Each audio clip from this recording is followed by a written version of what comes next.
자, 안녕하세요. 반갑습니다. 코인 수첩 이제 두 번째 시간입니다. 두 번째 시간인데 이번에는 블록체인 관련된 내용과 스테이킹 관련 사건까지 콕플레이어에 대해서 오늘 두 가지 내용 즐겁게 또 여러분들과 함께 이야기 나눠보도록 하겠습니다.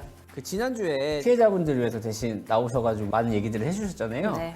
그거에 대해서 이제 피해자분들이 이제 변호사님한테 따로 뭐 피드백이나 뭐 하셨던 얘기들은 따로 없나요? 뭐 비트뱅크 관련해서 연락들이 조금 오셨었고요. 저희 뭐 방에서는 다들 이제 좋아하시죠. 이런 취지의 방송이 좀 더 활성화되고 좀 문제가 있는 사건들은 조금 더 언론화가 되고 이런 부분들을 조금 환영을 해주시더라고요. 코인 관련된 사기들이 굉장히 많잖아요. 이런 사기 사건을 조사할 수 있는 따로 수사기관? 수사 전담 부서가 따로 서울청에는 있어요. 서울청에는 코인 전담 팀이 있고요. 교육을 따로 받으시는 걸로도 알고 있고요. 제가 한번 다녀왔었거든요. 전담으로 이제 거기서 다 하고 계신다고 하시더라고요. 전담 팀이 운영이 되고 있습니다. 블록체인 아까 말씀드린 것처럼 그런 특수 물량들을 단체로 해가지고 사람들에게 넘기는 건데 이게 또 유튜브에 또 많잖아요. 이게 유튜브 채널에 한때 유행했던 게 남들보다 싸게 코인을 살 수 있다라고 이제 광고나 마케팅을 하면서 많은 분들이 투자를 하게 되었죠. 그러면 오늘의 첫 번째 블록딜 관련 내용인 이시땡 블록딜 사건에 대해서 저희가 먼저 설명해 드리겠습니다. 이 내용은 2021년도에 발생이 되었고요. 이제 피해 인원은 35명, 피해 금액은 17억이라고 하는데 사실상 더 많을 건데 집계된 것만 보면 딱 요 정도다라고 생각하시면 되겠습니다. 이시땡이라는 분이 마케팅 능력도 좋으시고 자기 인스타그램이든 뭐든 잘 꾸며가지고 사람들을 잘 꼬실 수 있는 마케팅 능력이 있어요. 내가 한번 제대로 꾸며보겠다 하면서 주위의 인맥들을 모으게 됩니다. 그래서 시작하는 게 저번 방송 때 알려드렸던 스테이킹 사건 중에 프로젝트 S를 자기가 같이 연계해가지고 내가 재단을 인수했다라는 내용으로 사람들에게 블록딜 코인을 넘기게 됩니다. 프로젝트 S라는 그 다단계 스테이킹 사건이 잘 안 됐어요. 그거를 보상해주겠다. 확실하게 8주 내로 상장이 되고 안 되면 돈을 돌려주겠다라고 얘기를 하면서 팔았어요. 그러면은 피해를 좀 이제 회복을 좀 빨리 하기 위해서 더 많은 돈을 또 이제 끌어다가 투자하신 분들도 계시겠네요. 그렇죠. 사실상 진행 중인 사건이기 때문에 지금 여러분들이 그냥 편하게 방송을 보시고 계시지만 피해자분들은 사실상 아직도 조마조마하는 거죠. 그렇죠. 빨리 답이 나와서 맞아요. 이 사람 어떻게든 혐의를 입증을 해가지고 내가 그 사람이 가지고 있는 돈의 일부라도 어떻게든 징수해가지고 다시 돌려받고 싶다라는 분들이 너무 많을 것 같아요. 저희가 이게 조금 차이가 있는 게 이 사건하고 이제 다음 주에 다룰 사건하고 조금 차이가 있어요. 이거는 상장 전에 물량을 푸는 거잖아요. 그쵸? 근데 다음 주 거는 해외 거래소에 상장된 걸 싸게 판다고 하고 파는 거거든요. 네. 이 예전 같은 경우는 거래소에 상장을 해서 가격을 펌핑시키고 이제 매도하는 형식으로 이제 재단들이 수익 실현을 많이 했었는데 맞아요. 지금 장이 안 좋아지면서 거래소에서 수익 실현이 안 되기 때문에 얘들이 초반에 일부 물량만 유통을 시켜서 그걸로 가격을 올립니다. 올린 상태에서 그 다단계 하시는 분들, 그분들을 이용해서 중간에 싸게 걔네들이 물건을 띄어가요. 그러면 재단과 그다음에 마케팅하는 애들이 일정 비율로 수익을 쉐어하는 관계를 가지면서 물량을 락걸린 걸 넘겨줍니다. 근데 락걸린 물량을 받은 마케터들은 물량을 판매를 하고 재단은 이 가격을 유지시켜 줍니다. 근데 어느 순간 락 물량이 풀리면 가격을 유지시킬 수가 없거든요. 폭락할 수밖에 없어요.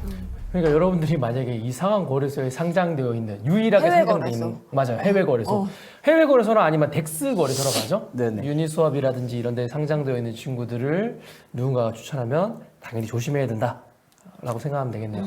그러면 이제 잠시 피해자분의 인터뷰 영상 먼저 보고 조금 더 이야기 진행하도록 하겠습니다. 그래서 11월 정도 시작을 하게 됐고, 이제 1차는 거의 문제 없이 마무리가 되는 시점에 2차로 넘어가면서 문제가 좀 생겼어요. 저는 스테이킹은 한 3천만 원까지 했고요. 블록딜은 한 8천 정도.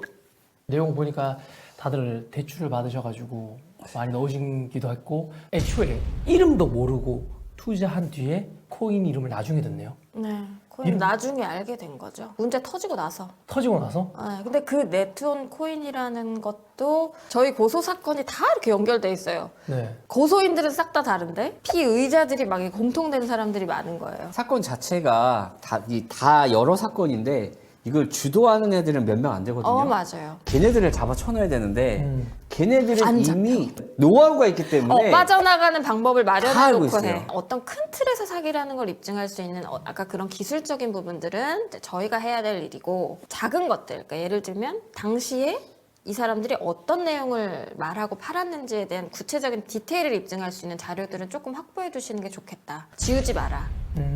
그러니까 뭐 내가 원금 보장해줄게, 수익 뭐 몇 프로 줄게, 네. 이거 무조건 된다. 지인이 말했나요? 아니면 뭐 단톡방에 말한 거 이런 거 다 전부 다 다? 돼요. 싹 다? 싹 다. 사업 설명회 같은 게 있었다면 그런 걸 녹화를 해두거나 그런 게 되게 중요해요. 이제 다음 내용으로 지나가는 거는 이제 스테이킹 사건입니다. 단위가 무려 조단입니다. 콕플레이 사건에 대해서 우리 다 같이 이야기해 보도록 하겠습니다. 이 내용은 저희 코인 탐정에서도 이미 많이 다뤘어요. 이때 당시에 진짜 욕을 많이 먹었죠, 저희가. 근데 이런 분들이 저희한테 댓글 달 때 공통점이 하나 있어요. 공부 좀 하고 방송해라. 죄송하지만 8년째 암호화폐만 공부하고 있거든요. 왜 이런 허위 사실을 올리느냐? 공부하고 방송해라. 그때 당시에 여기 차트 보이시나요? 저 때 저희가 도망가라고 그렇게 외쳤잖아요. 네, 저 때가 이제 빨간색 화살표를 찍은 데가 저희가 실제로 방송했던 구간입니다. 그때 당시 욕 진짜 제대로 먹었죠. 그쵸. 도망가라, 팔아라, 지금 매도해라, 이거 사기다 라고 엄청 얘기를 했기 때문에 엄청 욕을 먹었었죠. 그러면 사람들은 왜 코플레이를 이렇게 많이 했는가? 왜 이렇게 피해 단위가 조 단위인지를 조금 여러분들과 함께 이야기 나눠보도록 하겠습니다. 이제 투자하신 분들이 눈에 멀게 되는 그런 포인트가 몇 가지가 있어서 알려드리겠습니다. 콕플레이라는 건 요겁니다. 블록체인 기반 컨텐츠 플랫폼.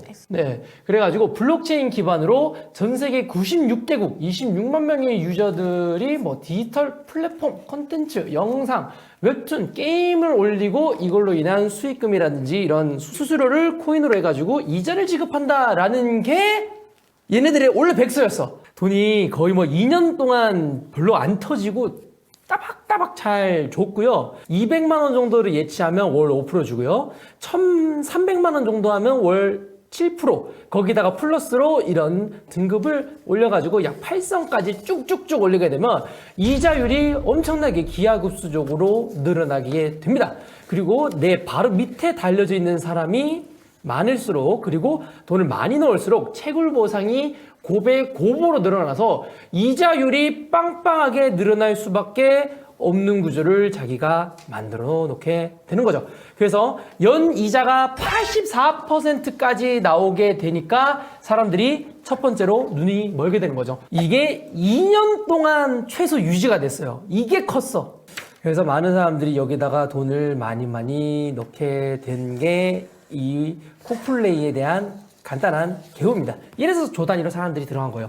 그 가격이 한참 떨어졌을 때 사람들이 이제 그때 당시에 K스타디움이 출범을 한다고 했었어요. 그 5월 무렵에 출범을 한다고 해서 아마 그 이후에 바로 직후에 출범이 된 걸로 알고 있어요. 그러면서 정책이 바뀌었고, 정책이 바뀌면서 콕을 해지를 하든지 아니면 콕에 있는 남은 이것들을 가지고 다시 K스타디움으로 넘어오든지 이 두 개를 선택할 수 있는 상황이었는데 당시에 콕을 해지할 수가 없었죠.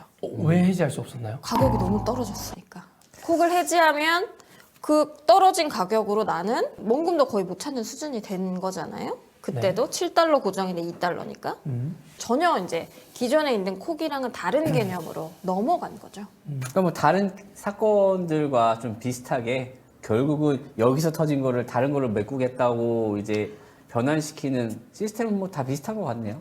하지만 결국에는 가격은 0.1달러. 네, 더 떨어졌죠. 더 떨어졌죠. 그러니까 콕플레이 같은 경우에 이제 뭐 어떤 법이 적용되는지에 대해서 조금 궁금해하시는 분들도 많더라고요. 저희가 이제 한 3가지 정도를 보고 있고요. 그러니까 사기 당연히 적용이 될 거고, 그리고 유사수신에 해당하는 그 법이 적용이 될 수가 있고, 그리고 무등록 다단계 이 법 위반으로 한 3개 정도 볼 수가 있습니다. 변호사님이 마지막으로 말씀해 주신 것도 당부의 말씀이신가요? 계속 말씀드렸지만 높은 수익률을 보장을 한다. 그리고 내가 돈을 많이 벌었다 누가 옆에 이러면서 권유를 한다. 절대 좀 안 하셨으면 좋겠고, 그리고 좀 투자를 하실 때는 내가 뭐에 투자하는지에 대해서 좀 알고 공부를 하시고 투자를 하셨으면 좋겠어요. 네, 많은 분들을 만나보시면 진짜 여유를 가지고 투자하시는 분들 생각보다 별로 없어요. 여유 자금으로 길게 보고 롱텀으로 투자해야 된다고 항상 말씀을 드려도 항상 단기간에 돈을 벌고 싶어 하시는 분들의 시드를 보면 금액을 보면 다 작은 금액이에요. 큰 금액으로 진짜 단기간에 몇 배 불려야지 라고 생각하시는 분들은 거의 없어요. 그러니까 절실할수록 차곡차곡 시간이 걸리더라도 정석대로 가야 된다라고 생각이 드는데 힘드니까. 지금 당장 너무 힘드니까. 맞아. 그런 분들의 심리를 정말 잘 이용을 하고요. 특히 다단계는 더 그렇고 계속 뭐 강조하는 얘기지만 여러분들 투자하실 때 항상 조심하시고 특히 코인 같은 경우는 워낙에 이제 이름 없는 잘 모르는 코인들이 많잖아요. 네. 너무 많잖아요. 그리고 누구나 지금 다 코인을 쉽게 만들 수 있는 상황이고 하다 보니까 어떤 좀 잘못된 정보를 듣고 쉽게 큰 돈을 투자하지 않으셨으면 좋겠고 투자하실 때는 항상 그것에 대해서 조금 잘 알아보고 특히 지인이라고 해서 너무 믿고 투자를 하시는 것도 조금 삼가해 주셨으면 좋겠습니다. 사기를 당하지 않는 것이 사실은 제일 좋잖아요. 네네. 당하고 나서 이거를 회복하기라는 게 너무너무 힘든 과정이 있거든요. 여러분들이 그렇기 때문에 조금 주의를 하셔서 코인을 투자하실 때는 좀 정말로 주의를 많이 해 주셨으면 좋겠다. 이게 제 바람입니다.